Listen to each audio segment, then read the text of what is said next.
अस्सलाम वालेकुम, मैं हूं इश्तियाक गोंदल। आप मेरा यूट्यूब और फेसबुक चैनल देख रहे हैं, देखने का बहुत शुक्रिया। मेरे साथ इस वक्त मौजूद हैं lieutenant general retired Amjad Shoaib. जन साहब बहुत शुक्रिया आपका। जन साहब बिल आखिर लेफ्टिनेंट जनरल आसिम मुनीर पाकिस्तान के आर्मी चीफ, तो आप क्या समझते हैं ये हकीकत है कि नवाज शरीफ साहब ने बड़ा अहम किरदार अदा किया आसिम मुनीर को आर्मी चीफ बनाने के हवाले से? तो जो नए आर्मी चीफ हैं आसिम मुनीर, इनको किस तरह के चैलेंजेस दरपेश होंगे और आपकी नज़र में नवाज शरीफ साहब की इनसे तवक्कुआत क्या होंगी? बिस्मिल्लाहिर्रहमानिर्रहीम। देखिए, नवाज शरीफ साहब की तवक्कुआत जो जी चाहे हों, उन्होंने नाम लेके बिला वजह इस आदमी को पोलिटिसाइज किया। कोई ऐसी उसके साथ फेवर नहीं। एक कॉम्पिटेंट आदमी है, सीनियर मोस्ट है, सबसे कॉम्पिटेंट, बहुत अच्छा ऑफिसर है, कैरियर रिकॉर्ड बहुत अच्छा है, कोई उसकी कोई नेगेटिव साइड कभी सुनी नहीं। तो इन हालात में उसको प्रमोट तो करना चाहिए था।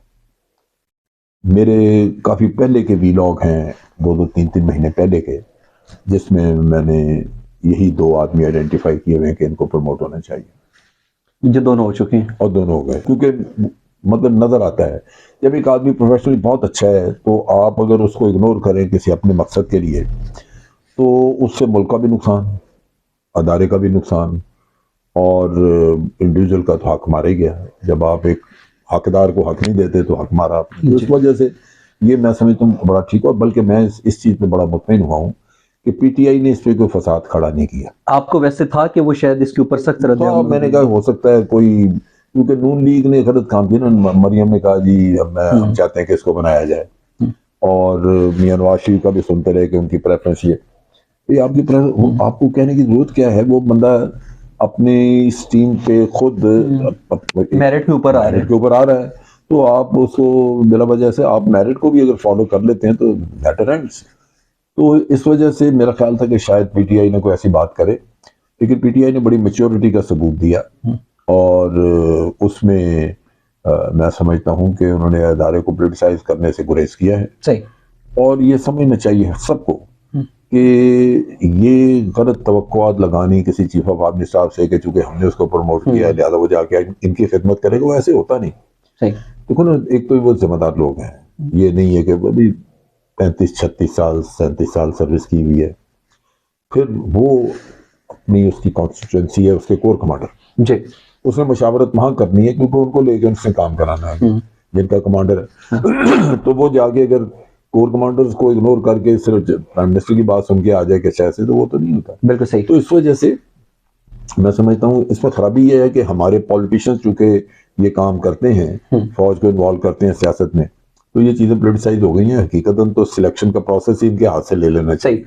जन साहब, एक वक्त था जब राव और एनडीएस मिलकर अफगानिस्तान से पाकिस्तान के खिलाफ दहशतगर्दी करती थी। हमने हिंदुस्तान के हवाले से देखा कि बार बार वर्किंग बाउंड्री और लाइन ऑफ कंट्रोल के ऊपर जो है वो कशीदगी रहती थी। अभी गोया कि उस लिहाज से हालात बेहतर हैं। आप समझते हैं कि आसिम मुनीर के लिए बतौर आर्मी चीफ सबसे बड़ा चैलेंज फौज की जो साख है उसको मजीद बेहतर बनाना और अंदरूनी तौर पर 5th जनरेशन वारफेयर को काउंटर करना होगा? देखिए, ये तो 5th जनरेशन वॉरफेयर वाला तो हर जो भी चीफ लगे ये उसके लिए चैलेंज रहेगा, क्योंकि ये एक ऑनगोइंग प्रोसेस है। आपका दुश्मन है बाहर से, वो लगा हुआ इस काम के ऊपर। एक्चुअली जो सबसे बड़ी चीज़ है वो आपके अपने लोग हैं, जिनको जो टारगेट है 5th जनरेशन वॉरफेयर का, और उसकी खराबी, आप आर्मी का जो इमेज खराब हुआ है इसमें इन पिछले 6-7-8 महीनों में, वो मसला है। वो चैलेंज है कि आपने अपना इमेज दुरुस्त करना है ताकि बाहर से जो प्रोपेगेंडा है वो आपके लोग उसको उस पर तवज्जो न दें। सही। बड़े एक मोटा सा नारा मैं रोज सुनता हूँ, ये कह रहे ओ जी इस मुल्क को तो जर्नैल खा गए। अब ये काउंटर करने की जरूरत है कि बाकी जर्नैल खा गए या नहीं खा गए। सही। तो उसको काउंटर करने के लिए आपको वाज़े बताना होगा, और इसमें मतलब मैं खुद मौजूद हूँ। मैं भी तो जनरल रहा हूँ कई साल, और अब 22 साल हो गए रिटायर हुए। मेरे पास जो कोई थोड़ा बहुत है ये मैंने रिटायरमेंट के बाद जो नौकरियां की हैं उसकी वजह से। बिल्कुल फौज से तो नहीं था। फौज से तो इतना मिलता ही नहीं है कि आप वो कोई अच्छा घर बना सकें। है ही नहीं, वो कर नहीं सकते आप। तो इस वजह से मैं समझता हूँ कि परसेप्शन जो है ये बाहर से बनती हैं, भारत उसको फिर पकड़ लेता है। अभी ये जो जनरल बाजवा अहमद नूरानी ने निकाला, वो धड़ाधड़ इंडिया से चला रहे हैं वो। सही। और वो नेचुरली हमारे लोग जो हैं वो तो, लेकिन जिस तरीके से इसाक डार साहब ने उसका नोटिस लिया, वो जो असासों नोटिस वाला बेकार क्या वो हकीकत नहीं है? नहीं, वो नोटिस लेने वाला बेकार है। पता नहीं हकीकत है या नहीं, लेकिन एक चीज है, सही, बड़ी सीधी बात है, तो आप खुद टैक्स के मामला को जानते हैं जो चीजें टैक्स रिटर्न में आप डिक्लेयर करते हैं वो कभी आपने अगर रिश्वत या हेराफेरी से ली हो तो तो डिक्लेयर कभी डिक्लेयर करेंगे आप? नहीं करते। वो तो नहीं। क्योंकि एफबीआर को राइट है कि वो आपसे पूछ सकता है कि जी आपके छानबीन पास कर ये सकते हैं, जहाँ कहाँ आए से कहाँ से। और जब तक आपके पास उसकी लीगल मनी ट्रेल ना हो आप कभी भी डिक्लेयर बिल्कुल नहीं सही। करते। जैन साहब, थोड़ी देर पहले आप बता रहे थे कि कभी भी आसिम मुनीर साहब के हवाले से कोई नेगेटिव चीज, कोई मनफी चीज नहीं सुनी हमने। आप जरा याद करेंगे, जब ये कोर कमांडर गुजरांवाला थे तो उस वक्त मास्टर टाइल्स वालों का एक इशू चला और उनके जो सीईओ हैं उन्होंने वजीर आजम इमरान खान साहब को खत लिखा और उन्होंने कहा कि कोर कमांडर गुजरांवाला सैयद आसिम मुनीर ने हमसे 90 करोड़ रुपया जो है वो भत्ता तलब किया है। मेरी मालूमात के मुताबिक आप मास्टर टाइल्स वालों को बड़ा क्लोज जानते हैं, तो ये इल्जाम था, हकीकत थी या मिसअंडरस्टैंडिंग वो थी? चीज ये है कि मैंने मास्टर ट्रायल या किसी और को तो नहीं पूछा, लेकिन मेरी जनरल आसिम मुनीर से बात हुई उसी तरह कि उस वक्त वो गुजरांवाला में थे तो यही जो वो जो मास्टर टाइल के हवाले से जो अखबार की किसी अखबार की कटिंग थी या सही। कुछ था वो मैंने उसको उनको भेजा, भेजी। उनको भेजी आसम को, व्हाट्सएप की। व्हाट्सएप कर दिया आसम को।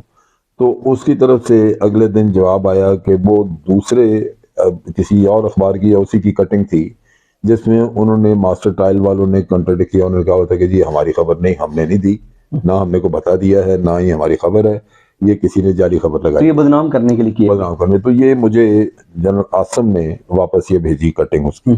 तो उसके बाद मामला खत्म हो गया क्योंकि जब उन्होंने डिसोन किया कि जी हमारा तो ये खबर ही नहीं है, सही। हमने की ही नहीं, तो अल्लाह बेहतर जानता है कि इसमें क्या था, बदनीयत थी, कौन पीछे था कि भी इसको करने चाहे। लेकिन जनरल आसम ने मुझे मतलब जो तफसील भेजी वो उससे मैं सेटिस्फाइड कि भी सही। ठीक है, नहीं किया। जैन साहब, अगर हम जो अभी आर्मी चीफ बने आसिम मुनीर, इनके प्रोफेशनल कैरियर के ऊपर नजर दौड़ाएं तो पता चलता है कि ये पाकिस्तान मिलिट्री एकेडमी से नहीं थे, ओटीएस से थे, फिर इन्होंने ये मिलिट्री इंटेलिजेंस के भी सरबराह रहे और आईएसआई के भी सरबराह रहे, फिर ये क्वार्टर मास्टर जनरल भी थे। और अमूमन एक तासर दिया जाता है कि ये वो पोजीशन होती है कि इस पे रहने वाला ये खुद को समझे ही ना कि वो कभी आर्मी चीफ बन सकता है। हाफिज कुरान भी नहीं है। नहीं, ऐसा नहीं था। बात यह है कि पहले भी एक ओटीएस होते थे और वो ऑफिसर ट्रेनिंग स्कूल उस वक्त मंगला, पहले कोहाट में था, फिर मंगला में चला गया। मंगला में तो बहुत बाद में बना है। जी।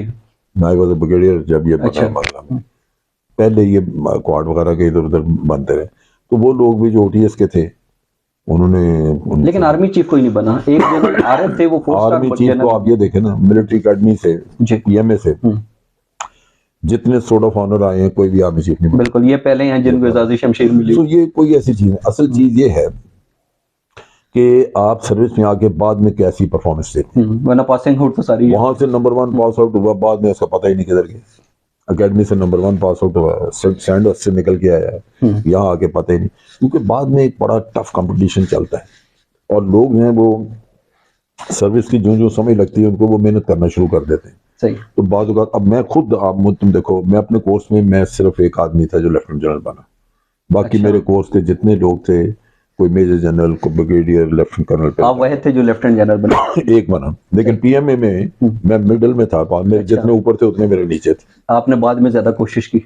अल्लाह ताला ने रहनुमाई की, मदद की, बाद में ज़हन में आया कि नहीं ऐसे नहीं, ऐसे करना सही। चाहिए।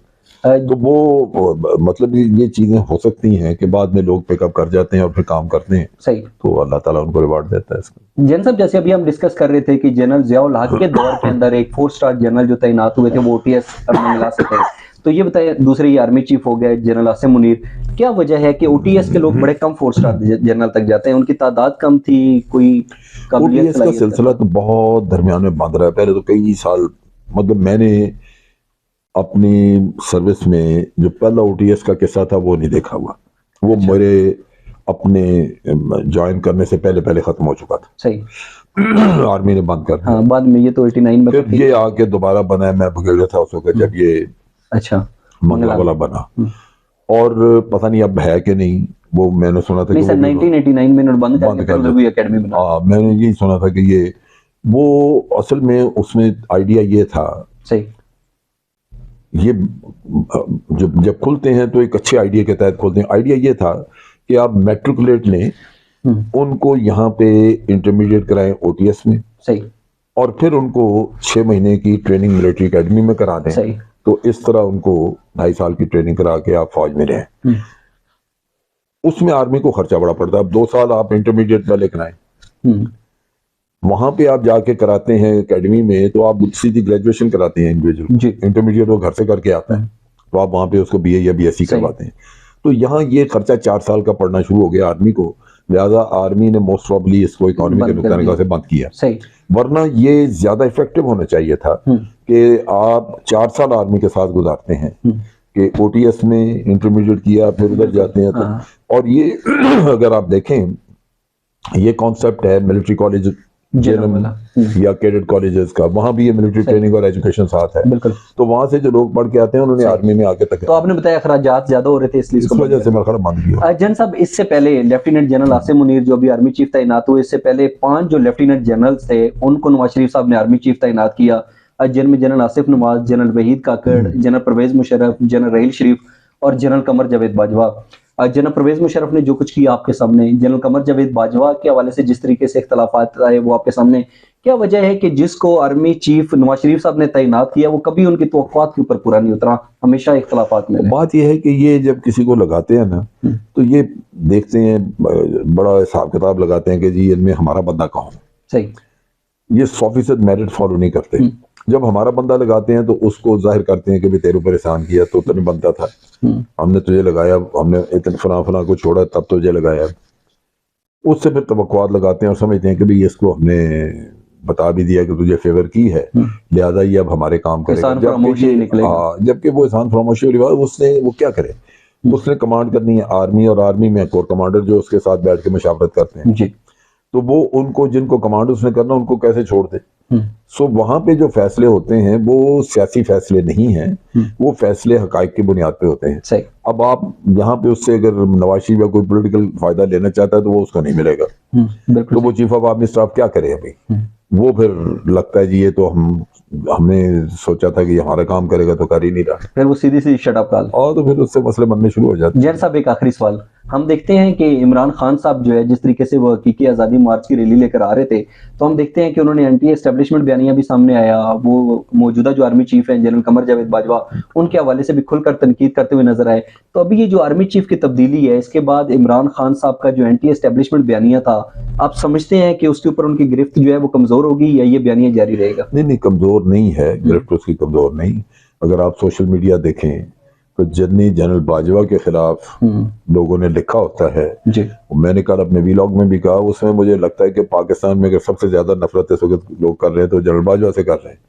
ये वो चीज है जो कि अगर इमरान खान चाहे तो वो उसको चला सकता था उसी तरह एंटी एस्टेब्लिशमेंट बना के वो, लेकिन मैं समझता हूँ कि उसने एक समझदारी का सबूत दिया है जो एक बड़े पन का, क्योंकि आप जनरल बाजवा को या फौज को बदनाम करके कुछ नहीं हासिल कर रही है, तो आपका नुकसान पाकिस्तान का है। तो इस वजह से उनको टारगेट करने की बजाय आप अपनी पॉलिटिकल एक्टिविटी बढ़ाएं और उससे अपना पॉलिटिकल ऑब्जेक्टिव हासिल करें।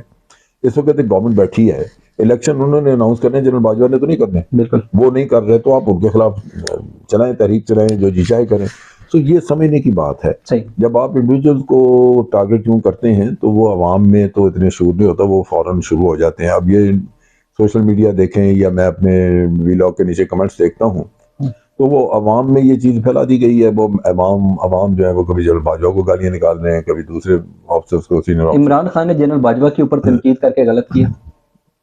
अब मेरा ख्याल है कि इसको तनकीद इस तरह करनी नहीं चाहिए थी। क्या ये तनकीद अभी खत्म हो जाएगी नए चीफ की तब्दीली के साथ? ये आने वाला वक्त बताएगा। देखिए बात यह है कि तनकीद सारों ने की है, बहुत बुरी बुरी तनकीद PMLN करती रही है। हाँ। मुझे तनकीद सबकी बुरी लगी है कि भाई ये नहीं होना चाहिए। सही।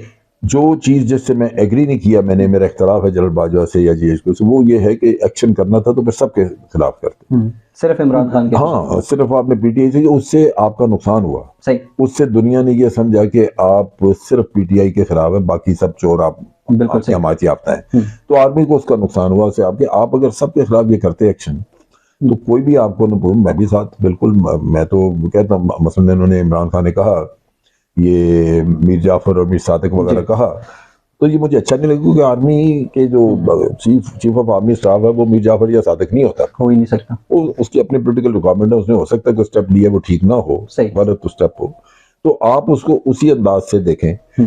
आर्मी ने गलती ये की कि आर्मी उससे चढ़ के इनके तो पीछे लग गई, लेकिन उससे पहले जितनी फजूलियात फिर लोगों को बातें बनाने का मौका मिला, उससे खराबी पैदा। सही। जैन साहब बहुत शुक्रिया आपका, थैंक यू।